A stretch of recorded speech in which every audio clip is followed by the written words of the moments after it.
Good morning, students. Welcome in 10th standard Marathi Google Classroom. Today we are going to start our second unit, and lesson is lesson number 6 Chudiwala, and writer is Jayashree Ruikar. आहेत आपल्या पाठाच्या लेखिका जयश्री रुईकर. या विदर्भातील अतिशय प्रसिद्ध लेखिका आहेत.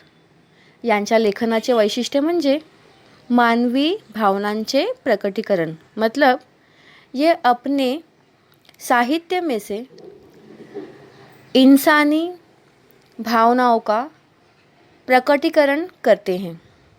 तर चला आपण पाहूया आपल्या पाठाच्या लेखिकांचा परिचय. पाठ क्रमांक 6 चुडीवाला. आणि लेखिका आहेत जयश्री रुईकर. यांचा जन्म आहे 1939. या प्रसिद्ध लेखिका आहेत. त्यांची जय पराजय, वेदनेला फूल आले या कादंबऱ्या, मृगजळ, अंतर्मन हे कथासंग्रह, स्वप्नातील विहीर ही बालकादंबरी इत्यादी पुस्तके प्रसिद्ध आहेत. आता या पाठामध्ये लेखिका आपल्याला काय सांगते, मतलब इस पाठ के माध्यम से लेखिका हमें क्या बताना चाहती है वो हमें देखना है. ते आता आपल्याला पाहायचं आहे. प्रस्तुत पाठात कुष्ठरोग्यांची वसाहत निर्माण करणारे डॉक्टर शिवाजीराव उर्फ दाजीसाहेब पटवर्धन यांच्या अमरावती येथील तपोवनामध्ये संक्रांत आणि ज्येष्ठ पौर्णिमेला कुष्ठरोगी स्त्रिया आणि मुलींना बांगड्या भरणाऱ्या अब्दुलच्या संवेदनशील वृत्तीचे वर्णन केलेले आहे. आपण पुन्हा एकदा या वाक्याला सुरुवात करूया. प्रस्तुत पाठात कुष्ठरोग्यांची वसाहत. कुष्ठरोगी मीन्स लेप्रसी, ज्याला जुन्या काळामध्ये महारोग सुद्धा म्हणायचे. मतलब पुराने ज़माने में जिसको कि महारोग या कोढ़ की बीमारी जिसको कहते थे.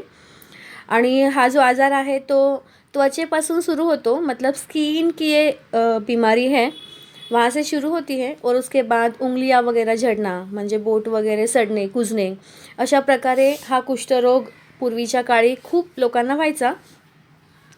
आणि नंतर हा जो रोग आहे तो संसर्गजन्य असल्यामुळे, मतलब कॉन्टेजियस बीमारी होने की वजह से अशा लोकांना घरात कोणी ठेवून घेत नसायचं. मतलब ऐसे बीमार लोगों को घर में कोई रखता नहीं था.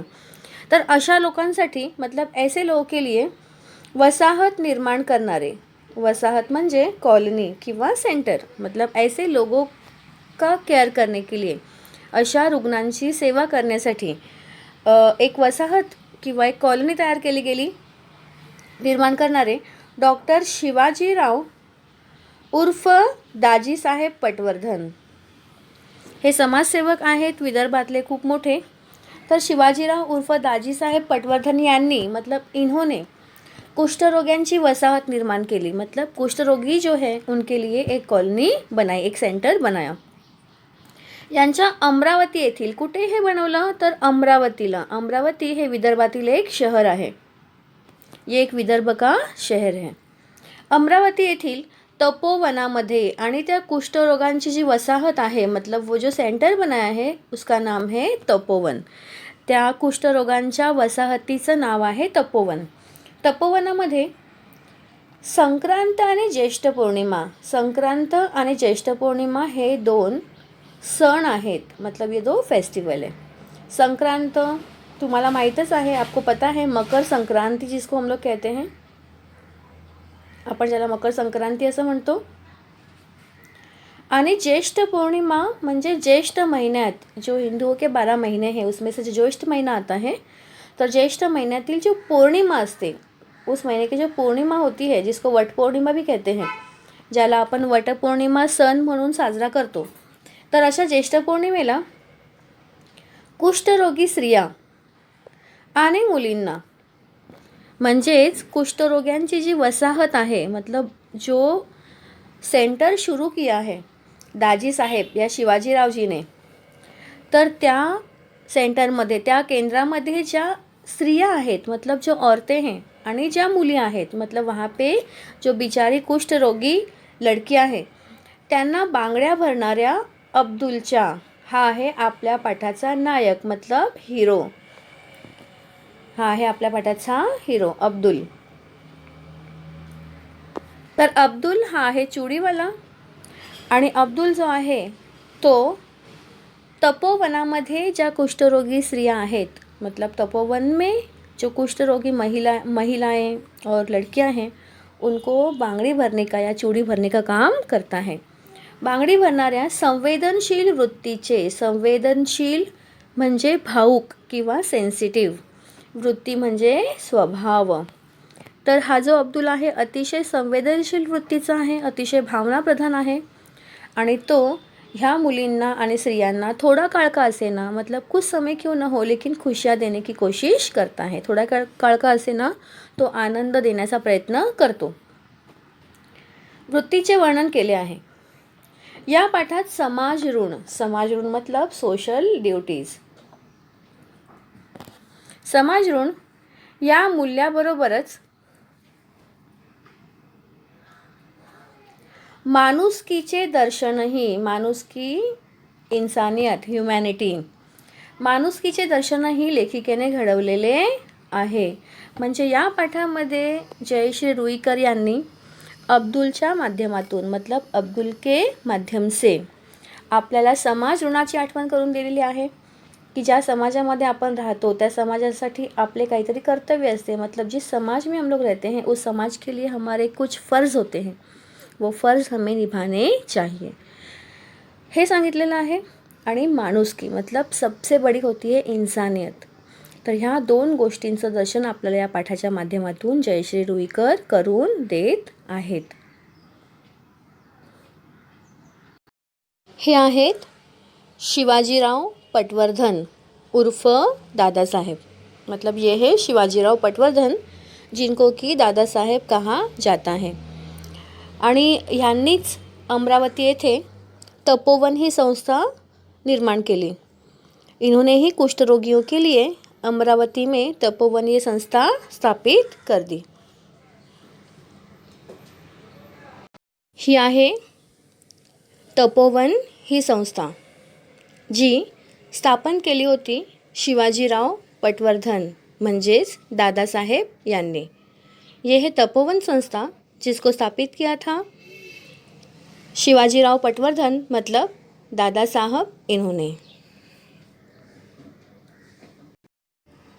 तर अशा प्रकारे कुष्ठरोग झाल्यानंतर त्या रुग्णांच्या हातापायांची बोटे झड़नाला शुरुआत होते. इस तरीके से कुष्ठ रोग होने के बाद उनके हाथ और पैर की उंगलियां झड़ना शुरू हो जाती हैं और उनको तकलीफ़ होना शुरू हो जाती है. तो इस तरीके के मरीज़ जो है वो उस संस्था जिसका नाम है तपोवन, वहाँ पर रखे जाते थे और उनकी देखभाल की जाती थी.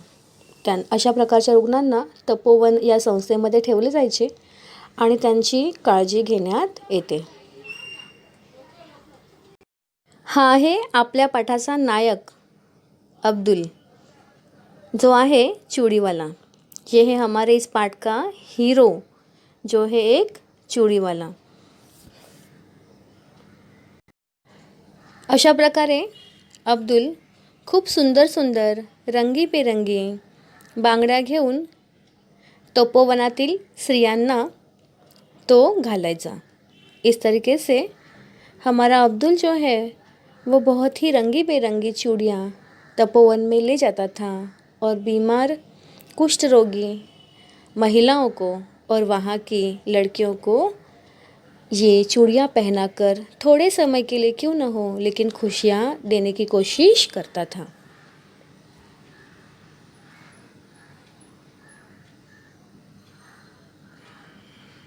तर आता आपण सुरुवात करणार आहोत आपल्या पाठाला. अब हम लोग हमारे पाठ की शुरुआत करने वाले हैं.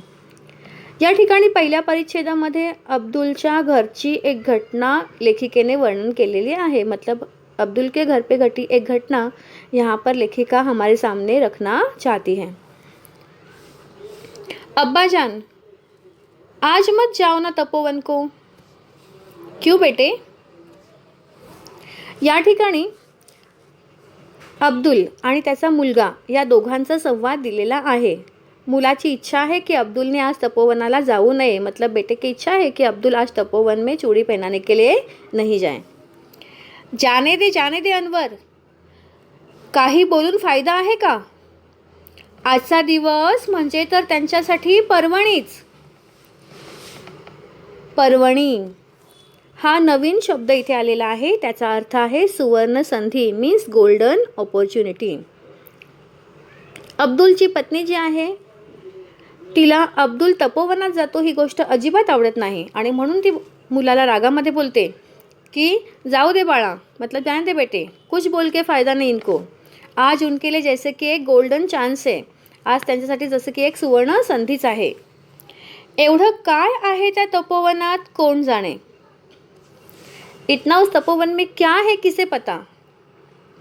अब्दुलची बायको शन्नू. शन्नू हे अब्दुलच्या पत्नीचं नाव आहे. शन्नू ये है अब्दुल के पत्नी का नाम.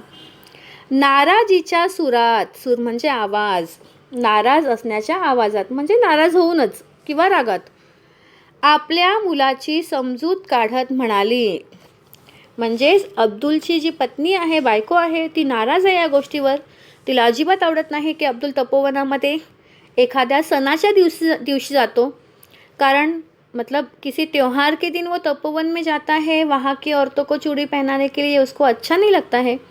क्योंकि आपको पता है कि हमारे भारत में जब भी कभी त्यौहार आते हैं तो सबसे पहले हमारी जो औरतें हैं, यहाँ की महिलाएं हैं, वो चूड़ियाँ पहनने के लिए जाती हैं. तो जिस दिन पैसे कमाने का मौका होता है उस दिन ये जाता है तपोवन में.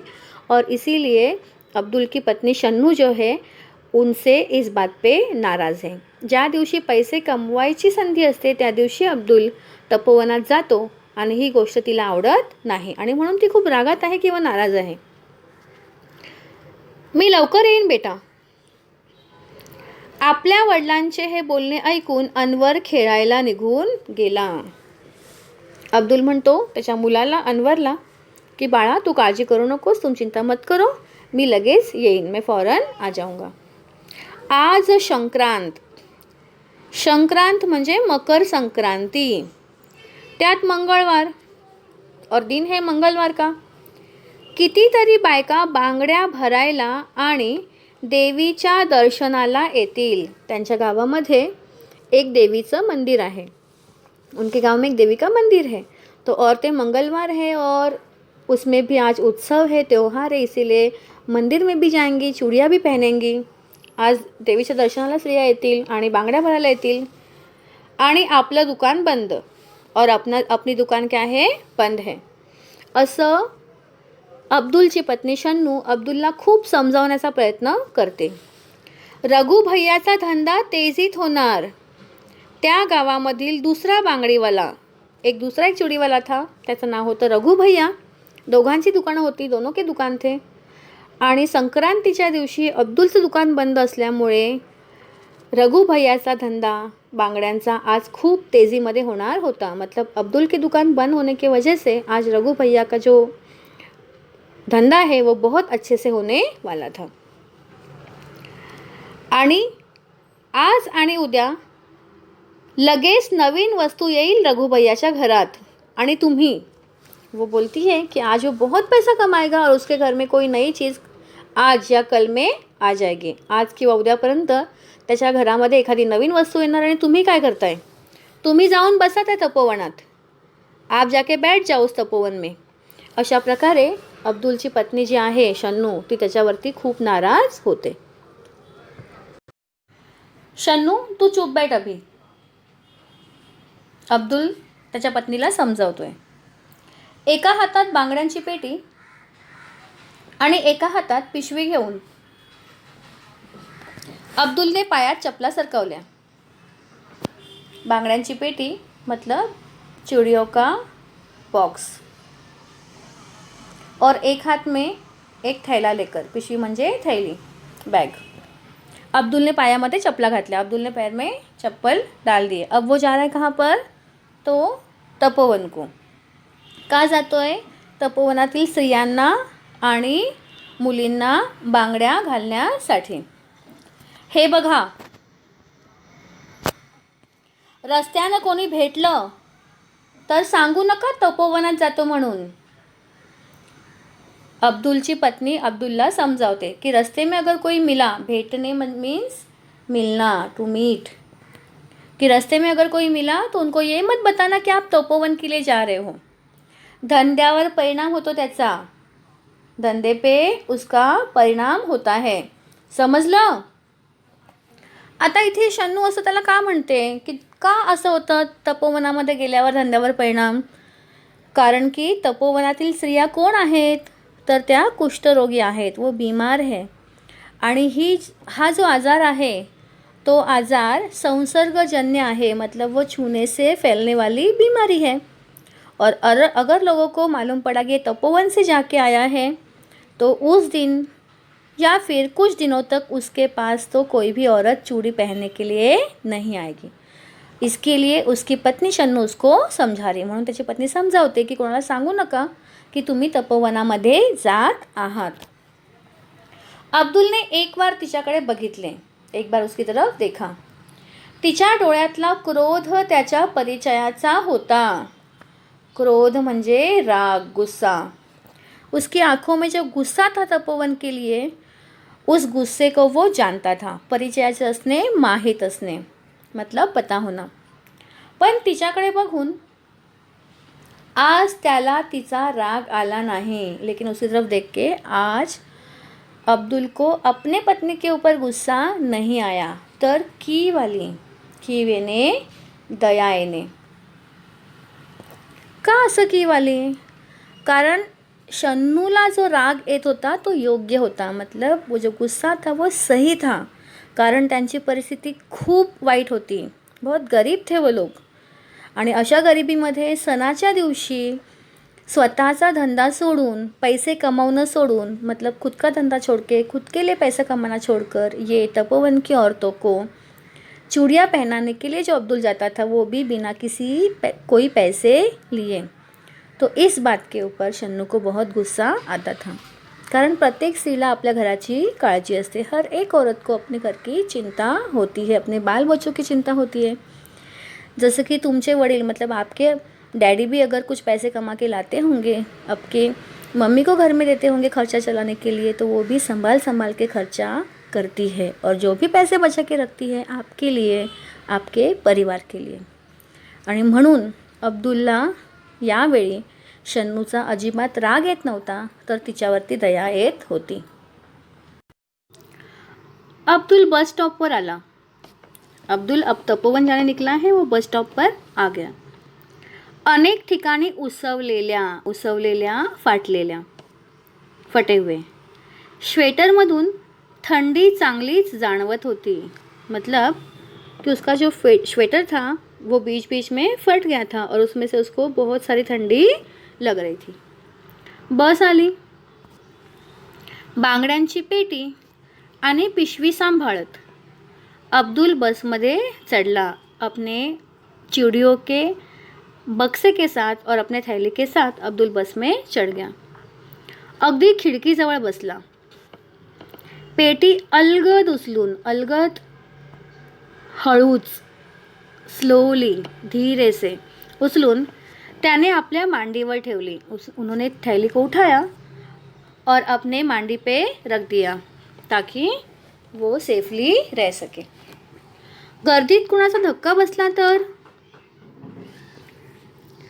लाल, हिरव्या, निळ्या, रंगीबेरंगी बांगड्यांकडे मोठ्या कौतुकाने त्याने पाहिले। बहुत प्यार से अपनी चूड़ियों को वो देख रहा था। बस सुरू होताच थंडगार वाऱ्याचा झोत, झोत मतलब झोका, ब्रीज ऑफ एअर, वारा म्हणजे हवा।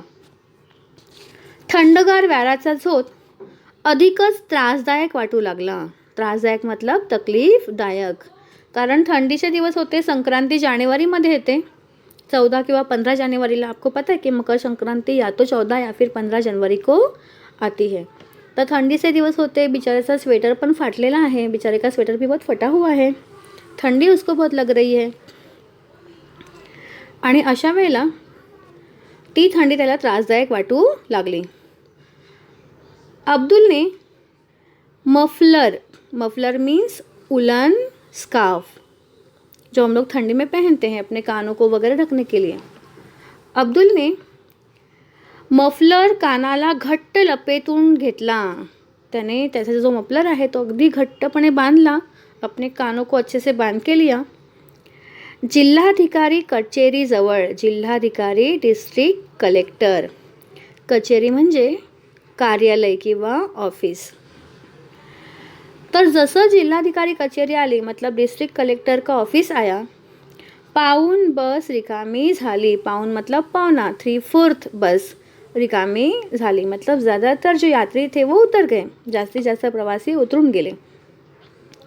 तपोवनाकडे कोण जातोय कशाला, कारण तपोवनाचा जो स्टॉप होता तो शेवटचा होता. तपोवन में कौन जाता है उन कुष्ठ रोगियों के पास, किसी को इतनी ज़रूरत नहीं पड़ी है. जेमतेम 5-6 उतारू राहिले बसमध्ये. किती प्रवासी उतारू म्हणजे काय, प्रवासी मीन्स पैसेंजर. सिर्फ कितने पैसेंजर बचे बस में, 5-6. तपोवनाच्या त्या गोलाकार सेमी सर्कल किंवा राऊंड कमानीकडे, कमान म्हणजे गेट, अब्दुलचे लक्ष गेले. तर तपोवनाचा जी वसाहत होती त्या वसाहतीचा गेट जो होता तो वर्तुळाकार होता, मतलब सेमी सर्कल वो गेट था. त्या गेटकडे अब्दुलचे लक्ष गेले, उसका ध्यान गया. गेल्या 6 महिन्यात, पिछले 6 महीने में, केवढी फुलली आहे तिच्यावरची वेल. फुलणे मीन्स ब्लॉसम होना, खिलना. तर त्याच्यावरची वेल खूप फुललेली होती. वेल मीन्स क्रीपर, एक बेल, जिसको कि हम लोग डेकोरेटिंग के लिए यूज़ करते हैं, ज्याला आपण एखादा गेट वगैरे सजवण्यासाठी आपण वेल लावतो. ती वेल या 6 महिन्यामध्ये खूप चांगली वाढलेली होती. मागे आलो तेव्हा मीन्स, मागे म्हणजे मागच्या वेळी, लास्ट टाइम जब मैं आया था, पिछली बार जब मैं आया था, तेव्हा जेमतेम हात भर होती, सिर्फ 1 हात लंबी थी वो बेल. अब्दुल गेट जवळ आला आणि लहान लहान मुलींनी एकदम गलका करायला सुरुवात केली. गलका करने, खूप आवाज़ करने किंवा गोंधळ करने. जैसे ही गेट के पास आया, तपोवन की छोटी छोटी लड़कियों को मालूम पड़ा कि चूड़ी वाला आ गया. सब लोग जोर जोर से चिल्ला के उसके आजू बाजू में जमा हो गए. सर्व मुली खुश झाल्या आणि बांगडीवाला आला, चूडीवाला आला करून त्याच्या भोवती त्या गोंधळ करायला त्यांनी सुरुवात केली. चूडीवाला आला. आंब्याच्या झाडाखाली असलेल्या चौथऱ्यावर, चौथरा मीन्स चबूतरा, means round platform around the tree, पेड़ के आजू बाजू में जो बनता है बैठने के लिए, उसके ऊपर अब्दुल बसला. तिथे एक आंब्याचं झाड होतं आणि त्या झाडाच्या चौथऱ्यावरती अब्दुल बसला. आणि क्षणातच सारा कामधंदा सोडून स्त्रियांची गर्दी अब्दुलच्या आजूबाजूला जमली. मतलब सब काम वगैरह छोड़कर सारी औरतें जो है वो अब्दुल के आजू बाजू में जमा हो गई. त्या लाल रंगाच्या मला, त्या हिरव्या मला, चूडीवाला माझ्यासाठी आरसा आणला, मागच्या वेळी मी सांगितलं होतं ना. अशा प्रकारे स्त्रियांनी त्याला प्रश्न विचारायला सुरुवात केली. काही स्त्रियांना लाल रंगाच्या बांगड्या घालायच्या होत्या, मतलब कुछ औरतों को लाल रंग की चूड़ियाँ पहननी थी. काहींना हिरव्या रंगाच्या बांगड्या घालायच्या होत्या, कुछ वहाँ पर महिलाओं को हरे रंग की चूड़ियाँ पहननी थी. तो किसी ने उसको आईने के लिए बोल के रखा था. आरसा मीन्स मिरर. आणि तीसरी विचारते कि मी मागच्या वेळेला, मतलब मैंने पिछली बार आपको बोला था कि आईना लेके आना मेरे लिए, क्या आप वो लाए हो, तुम्ही तो आणला आहात का. अशा प्रकारे स्त्रियांनी त्याला प्रश्न विचारायला आणि गोंधळ करायला सुरुवात केली. बहुत सारे सवाल पूछना और बहुत सारी आवाज़ शोर वहाँ पे शुरू हो गया. अब्दुलच्या आजूबाजूला गर्दीच गर्दी झाली. उसके आजूबाजू में बहुत सारी भीड़ हो गई. गोंधळ सुरू झाला, खूप आवाज सुरू झाला. प्रत्येकीला प्रथम बांगड्या भरायच्या होत्या. हर एक को प्रथम मतलब क्या, सबसे पहले, सगळ्यात आधी बांगड्या भरायच्या होत्या. हर एक औरत की इच्छा थी कि वो सबसे पहले चूड़ी उससे भरा के ले. अब्दुल एकेकीच्या बांगड्या हातात भरू लागला. अब्दुल एक एक जन को चूड़ियाँ हाथ में पहनाने लगा. हव्या तशा मीन्स उनको चाहिए वैसी चूड़ियाँ. कोई लाल पहन रहा है, कोई हरी पहन रहा है, कोणी लाल बांगड्या घालतं, कोणी हिरव्या घालतं, तर कोणी दुसऱ्या रंगाच्या. त्यांच्या मनपसंत, उनकी पसंदीदा. त्या बांगड्या भरणं म्हणजे एक दिव्य मीन्स डिफिकल्ट टास्क. त्यांना बांगड्या भरणं हे खूप कठीण कार्य होतं. कठीण कार्य का होतं? कारण त्या कुष्ठरोगी स्त्रिया आहेत, कुष्ठरोगी मुली आहेत. त्याच्यामुळे त्यांच्या हातापायांची बोटं झडलेली आहेत. मतलब उनके हाथ और पैर की उंगलियां झड़ चुकी है. त्यांच्या हातांवरती जखमा आहेत, उनके हाथों पे जखम है. तर जेव्हा त्यांना एखादा बांगडीवाला बांगडी घालेल तेव्हा त्यांना वेदना होत असणार, उनको दुखता रहेगा. आणि म्हणून त्यांना बांगड्या घालणं हे अतिशय कठीण कार्य होतं. पण अब्दुलला ती कला साधली होती. साधनी मतलब येणे. लेकिन वो कला अब्दुल को आ चुकी थी. कारण त्याला आता सवय होती. प्रत्येक 6 महिन्यांनी तो त्या स्त्रियांना बांगड्या भरण्यासाठी जात होता. म्हणून तो अगदी हलकेच एकदम स्लोली उनको चूड़ियाँ पहनाता था. बांगड्या भरल्यानंतरचा त्यांच्या चेहऱ्यावरचा आनंद अब्दुलला लाख मोलाचा वाटे. लाख मोलाचा म्हणजे प्रेशियस, कीमती. चूड़ियाँ उनको पहनाने के बाद उनके चेहरे की जो खुशी है वो उनको अब्दुल को बहुत ही कीमती लगती थी. त्यांना मिळणारा आनंद जो आहे बांगड्या भरल्यानंतरचा तो अब्दुलला अतिशय महत्त्वाचा वाटे. 2-3 तास बांगड्या भरण्याचा कार्यक्रम शुरू होता और 2-3 घंटे तक वहाँ पर चूड़ियाँ उनको पहनाने का कार्यक्रम शुरू था. तर अशा प्रकारे आपण इथे या जो पाठ आहे चूड़ीवाला त्याचा भाग 1 पूर्ण केलेला आहे. लवकरच आपण भाग 2 मध्ये हा पाठ पूर्ण करणार आहोत. Goodbye, take care, stay home, stay safe.